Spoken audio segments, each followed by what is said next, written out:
Susirinkome Automoto parko Sandboxo trasoje, kur neeilinis vaizdas, nes tokių aparatų Lietuvoje, sako, yra maždaug apie 30.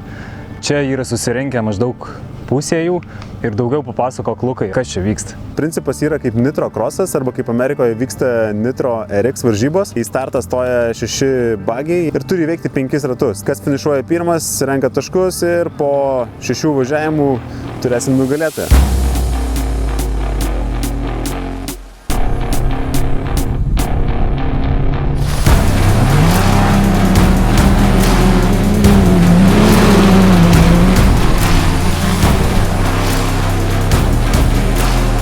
Trasa yra unikali tuo, kad jinai visiškai yra smėlynas, yra 3 tramplynai, bagiai pakyla į orą, karas net aukščiau nei kai kurie motociklai.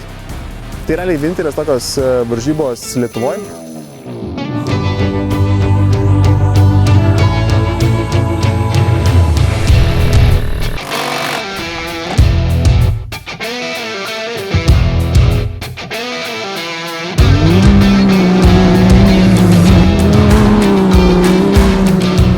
Viskas liuks, 10 balų. Kontrolinį važiavimą net nepajaučiu, kaip važiavau į pusę, pasirodo. Važiavau su 3 pusėčiais, bet kažkaip suvažiavom. Pirmą užvažiavimą atvažiavau pirmas, antrą pirmas, trečią antras, ketvirtą trečias. Nu tai taip pat, kažkaip. Reiškia, bet kokiu atveju prizinė vieta. Kažkas turėtų būti.